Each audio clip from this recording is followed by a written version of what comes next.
All right, welcome back to the Built for Profit podcast, guys. I am super thrilled today to have Mr. Larry on the call. We're going to dive into finances, money. He is a wealth advisor, and honestly, he's a professional.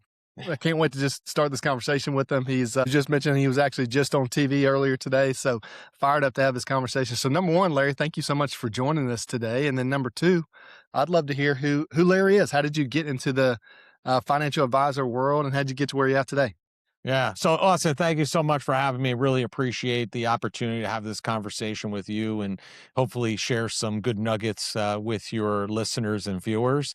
Yeah. And yeah, thank you for the opportunity. So, it's a long and windy path like many entrepreneurs, but not as windy as many because I knew early on really what I wanted to do. And it goes back to when I was in high school and really my mom was ill. I grew up in Yep. a solid middle class family. We weren't poor, but we weren't rich either.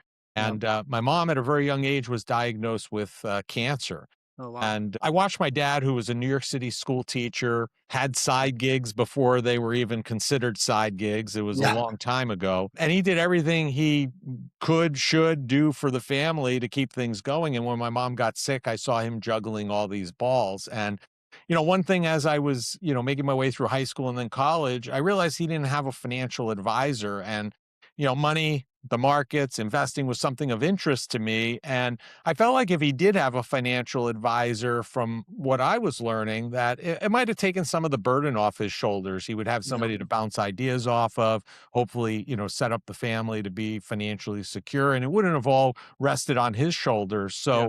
So, I saw that and ultimately decided that I felt really compelled to go down this road and this path of being an advisor. And right Wow. out of school, I went in that direction and I've been here ever since. And it's really a great profession that allows me to help families like my dad who are having troubling times that Yeah. need to take some of the burden off. But more importantly, or equally important, is we get to help families who are striving to reach retirement or hit specific goals, whether that's, buying a beach house so they could sip a coffee on the balcony and watch the Yeah. waves break, or send their kids to college debt free, whatever that means to them. It's very rewarding and that allows us to, help them reach and work towards those goals. So it's a fun profession, different every day, and very exciting for sure. Yeah, Larry, I love your heart behind it. I love your why power behind that too. Of just like seeing it from your dad and then like catapulting you into this whole career to go serve other people doing that. So I just love what you're doing. So kind of tell us a little bit, obviously when you got out of college, did you go work for another like firm, or did you just go straight into being like, all right, I'm doing this myself? Like, what did that look like? Yeah, so I'm sure your listeners or viewers have seen Wolf of Wall Street. Essentially, I worked at a firm that was exactly like that. Gosh.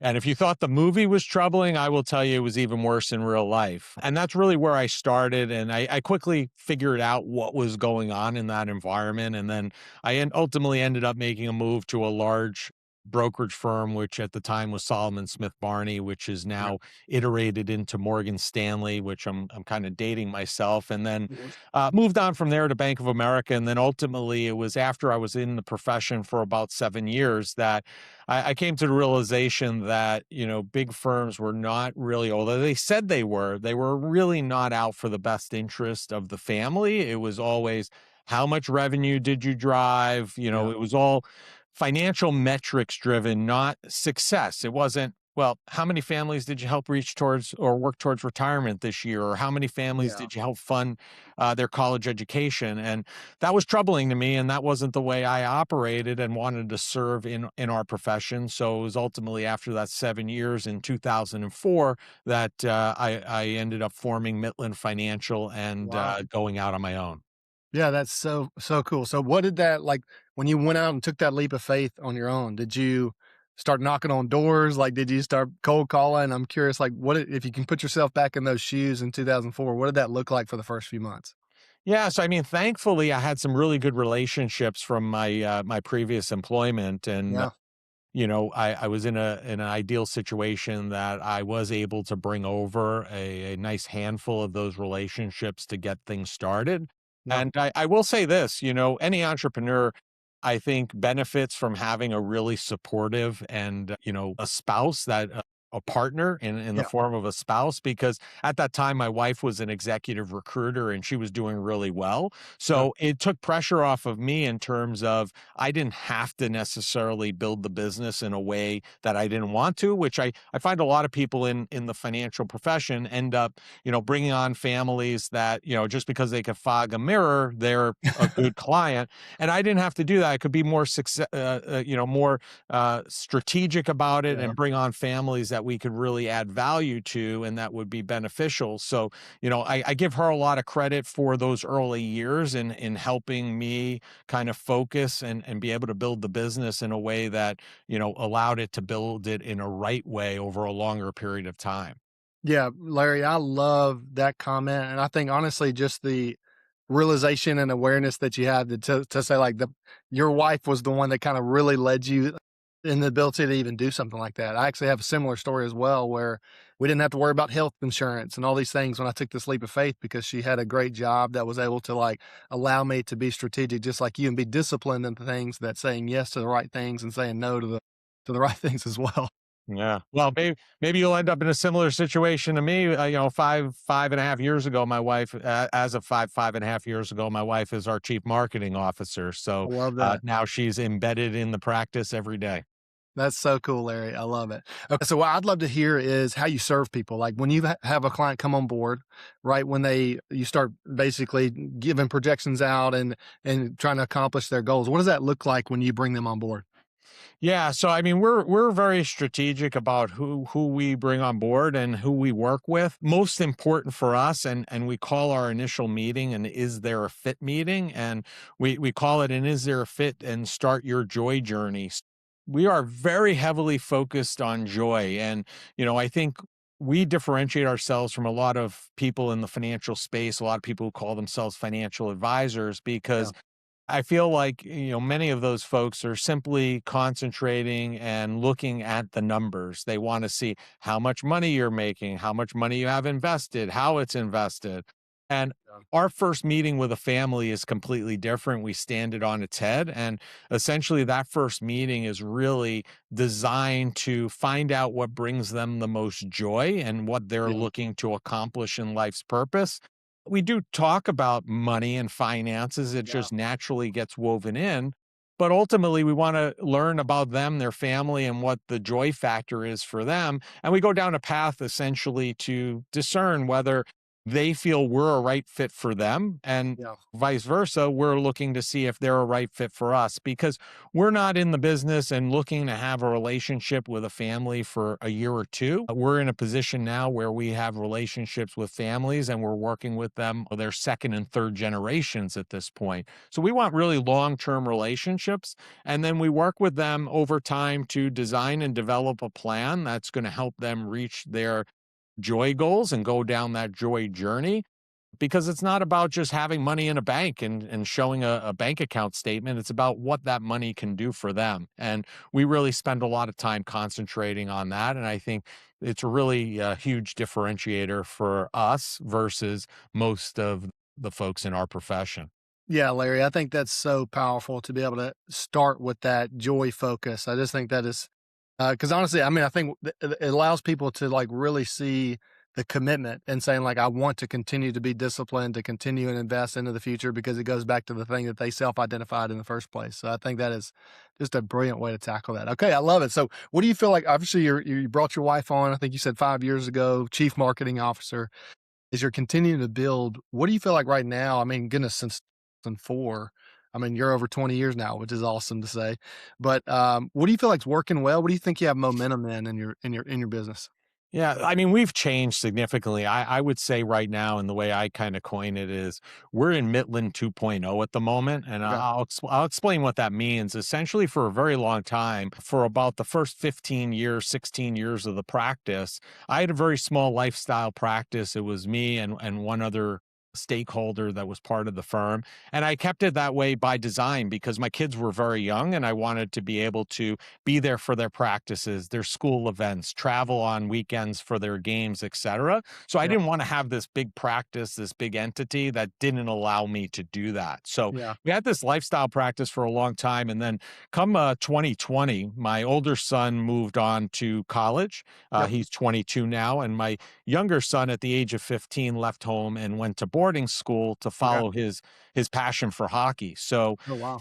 my wife and I found ourselves, with no kids at home, a lot more free time on our hands. I mean, on weekends, we were traveling a lot to see them play and whatnot. But during the week, we had no obligations for the kids any longer because they weren't home. So Yeah. we made a strategic decision that that was the time now to start growing and expanding the practice. And over the last 5 years, we've 4x the practice in terms Wow. of assets that we're serving. And we've also grown from where we were at that time of about 3 stakeholders to 7 today. And we're looking to add an eighth in the near future. So we're Wow. growing exponentially. So I like to say that the last 5 years has been really Midland 2.0, and we're Yeah. excited to see how we grow and develop from this point over the next 5 years. Larry, that is super powerful. I'm very curious. What do you feel like has been like the lever that you pulled or the biggest catalyst to 4x in a 5-year period? Yeah, I think there's a couple things. One is the implementation of my wife in the practice as our chief marketing officer. Yeah. She does an amazing job marketing for our company. Yep. And we've created a system now that is generating inbound traffic, whether it be through our website, through social media, and other means. So we have a tremendous inflow of new potential opportunities there. I would also say the second thing is, really truly implementing Dan Sullivan's Who Not How. Yeah. For me, I've been Fantastic. really concentrating on figuring out who and not figuring out how. And, some of those team members that I mentioned that we've added are to fill those needs. And as time is going on, I'm doing less and working less overall, but doing more in my unique ability. Yeah. And I'm trying to hone that in. So I really think that those couple of things, and then including, I guess the third thing is having the right team in place and having Yeah. a great culture. Those 3 things have really driven the record growth. So, just to kind of recap, having that social media marketing presence, hugely beneficial, delegating and figuring out what your unique ability is and just Yeah. trying to narrow down and just working in there, as much as you can, and then putting the right team in place. I think those 3 things have really led us to some, that significant growth we discussed. Larry, I love that you brought that up. Who Not How. Actually, I have it back there on the little desk back there. It's been such a powerful mindset shift for me, as I'm sure it was for you, of just for the listeners out there. If you haven't read it, I love the whole concept behind it is every time you're faced with a problem or an issue, don't think, how can I fix it? Think, who can help me fix it? Right. And I love the whole theme. I'm sure you've seen this. And obviously, the results have shown themselves that you have seen it of saying, like, when you collaborate and bring the right team members in place that are all working in their unique ability, it raises the level of the organization to achieve far more. And I love that you have experienced that. I mean, just by putting that into place. Well, how long ago did you read the book? And I'm curious when you started like saying like, okay, this is the play I'm running. Uh, I don't know. It must be a few years ago. I was in strategic coach for about a Cool. year. Yeah. Was not necessarily a great fit for me personally, Okay. but I still am a big fan and have followed Dan Sullivan's writings and teachings for a long, long time. Yeah.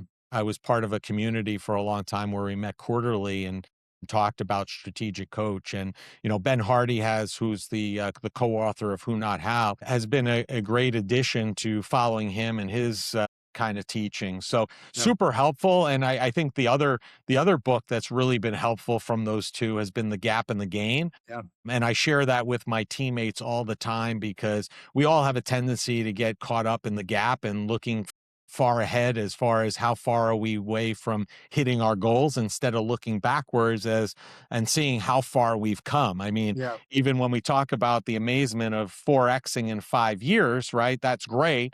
Sometimes I get caught up in, well, I want a 5x or 10x in the next 5 years. Yeah. And I get hung up on that and not looking back at all the successes we've had. And I Yeah. think it's just human nature, and having that gap and gain kind of vision also helps level set things for you as you go along. So those 2 books are I think game changers and must read for any entrepreneur. Yeah, couldn't agree more, Larry. You drilled it, man. I fully agree with that. Okay, so on the flip side of the momentum, what do you feel like right now? You've 4X'd, you're focused on the future. What's the biggest bottleneck right now, or maybe the hole in the boat that you're trying to solve to get to the next level? Yeah, I think that's hopefully going to be solved in the next days or weeks here Oh, is wow. freeing up my time is, getting out of the weeds. In terms of, taking care of my calendar and taking care of the office. So we're in the process of looking for an office manager slash executive assistant. Yeah, Again, just trying to narrow down things in terms of what the roles and responsibilities are. So we're all operating in our unique ability. So yeah, so that's really the next thing for us. And if you would ask me this like 4 weeks ago, it would have been adding another advisor to our team, which we've been lucky enough to do that in the last 2 weeks. So if all goes well in the month of December, we'll add about two new stakeholders to the team. wow. So that should open up a lot of bandwidth for us as an organization to continue and accelerate our growth even further. Yeah, I love that. Have you read the book Buy Back Your Time from I Dan? have another Okay. great one. Yeah. Yeah, it's kind of the one that I just like you send the gap in the gain and you get your team to read that, I'm doing that same thing with Buy Back Your Time because the whole concept of having an assistant with you to get all to keep you in your unique ability, I think is such a powerful thing. So that is, yeah, I'm That fine to live that. That book was the impetus for looking for this role because Yeah, I read that book and I was like, I started looking at things. I'm like, why am I doing this? Why am yeah, I doing that? I'm like, I've delegated all these other things, but I got to delegate more. And I started writing down things, and it really just created a job description for this, executive assistant slash, office manager, and yeah. it fit the bill. And then we went to work. Yeah, that's so good, Larry. In fact, the thing that I've committed to, and I'm just probably going to do it the rest of my life, is doing that time audit that he talks about in the book. Yeah. And I'm going to do it 2 weeks every quarter, and then that's going to dictate who my next hire is going to be. So I'm going to highlight all the things red in my calendar that I'm highlighting that I shouldn't be doing, is going to ultimately dictate who's going to be the next team member or how we're going to try to delegate to move forward. Yeah, So that's and just I a would tell you this, I used Who Not How for that as well. I yeah, hired a recruiter to find that talent because I was that's like, awesome. so I think that's another, example of, really implementing Who Not How. Yeah, it's so good. I love it. Okay, if you can put yourself in your shoes 20 years ago, 15 years ago, is there anything that you kind of learned along the way, or maybe the mindset that you have now that you wish you would have had from a standpoint of like operating with margin, making sure like maybe metrics that you could have been tracking back then that you weren't, that you're tracking now? Kind of talk us through like what's your mindset behind that and how are you measuring to make sure your company is healthy? Yeah, so two things I would say, depending on, which direction we wanna go with the question, but one is about 5, 6 years ago, we implemented EOS, the Entrepreneur's Yeah, Operating System. right. And that was a game changer as well. I think that alongside a strategic coach, those two things together are game changers for an Yeah, entrepreneur. So we have a scorecard with 5 metrics that we've implemented that we track on a weekly basis and meet as a team to go over. So yeah, having those metrics in place, measuring them, knowing exactly what you have to look at. And for those who aren't familiar with it, basically the scorecard should be anywhere between 3 to 7 metrics that if you as a business owner were on a deserted island, it would be the 3 to 7 things you would need to know to ensure that the business was healthy and doing what it should be doing in your right. absence. So we've taken that same mindset there, and that's been hugely beneficial to our growth and tracking it and getting the team on board and assigning, anywhere between 2 to 4 rocks or goals for each stakeholder every quarter that Yeah, are directly tied into the mission and the vision of the firm. And so that has been hugely beneficial to the health of the practice. In terms of like the growth of the practice, I talk about it often. The biggest game changer for me, and this wouldn't have worked 15 or 20 years ago because it didn't exist, but six years ago, we really leaned into social media, and that was a game changer. And it was something I was very hesitant about, but my wife had me and asked me to lean into. And yeah. I tell a story where we tested it out. We went on a trip to South Africa with my youngest son for his bar mitzvah trip. Oh, And we posted one post every day about our adventure and included some pictures and video. And we had a family we worked with who she had COPD and couldn't leave the house. And wow. after our trip, she messaged me back or sent me a message and said, "Hey, thank you so much for sharing your adventure with me on social. Because of my COPD, I'm never going to go to South Africa, but I really wanted to go on safari. And now I feel like I went on safari with you and Wow. your family. And that was right there. I knew we were onto something and we really leaned into it. And it's been a huge game changer in terms of our business and our practice as a result. I just think there's so much power, and I love the way you described it, which is if I was on a desert island and I could only get 3 to 5 metrics to know that the business is healthy, what are those things? And I think there's power in tracking it weekly, so not only you, but everybody on the team can see this is the scorecard of the business. I think it's just a powerful, powerful way to run your business. I love that so much. So then on the social media side, I'm curious to get, like, what do you feel like has added the most value and I guess fruit that you've seen come from social media? Obviously, you talked about the story of going to Africa, but is your approach to social media just kind of like being an open book and having your personal life on there? Is it more like teaching people from content or is it a combination of a couple things? Kind of talk us through how your mindset behind social media. Yeah, so I'm more or less an open book, but I think we take really a multi-pronged approach and it depends on the platform. So, for educational purposes, we do a lot. I have my own YouTube channel, Larry Sprung CFP. We also have the podcast, which is educational, the Midland Money Mindset. I have my book, which is educational. And then if you look at like LinkedIn, Instagram, Facebook, et cetera, we're sharing some of that content on there, but it's far more personal in terms of my personal life, sprinkled in with educational components as well. Yeah. It's kind of strange to me, but the metrics really support the personal stuff over the business stuff.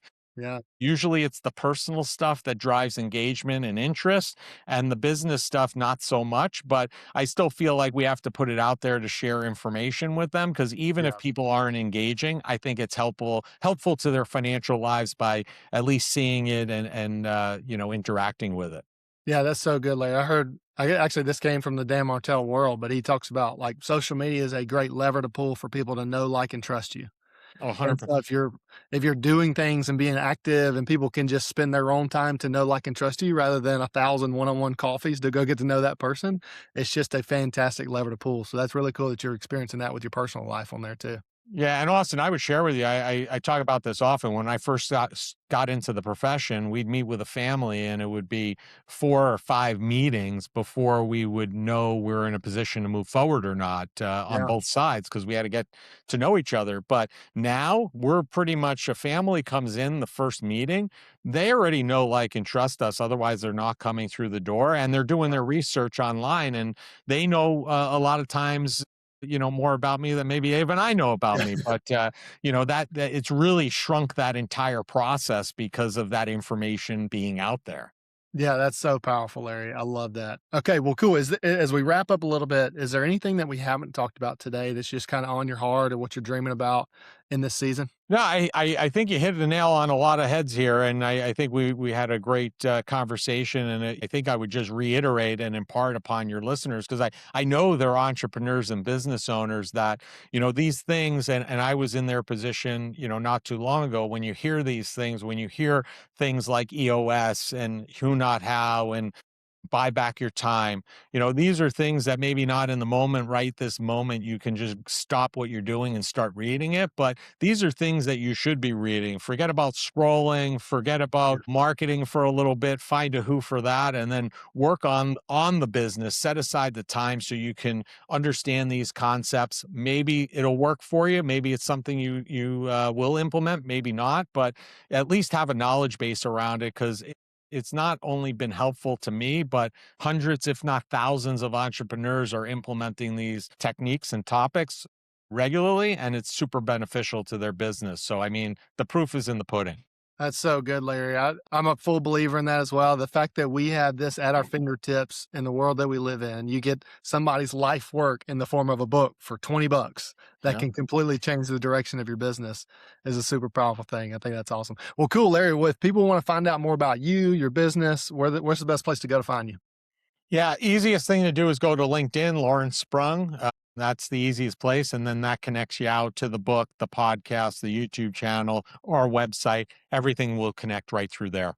That's perfect. We'll put the link in the show notes. So, Larry, thank you so much for spending time today. Really appreciate it. Thanks for coaching us up on a lot of different topics in business and really appreciate you spending the time. Thanks, Austin. Appreciate it.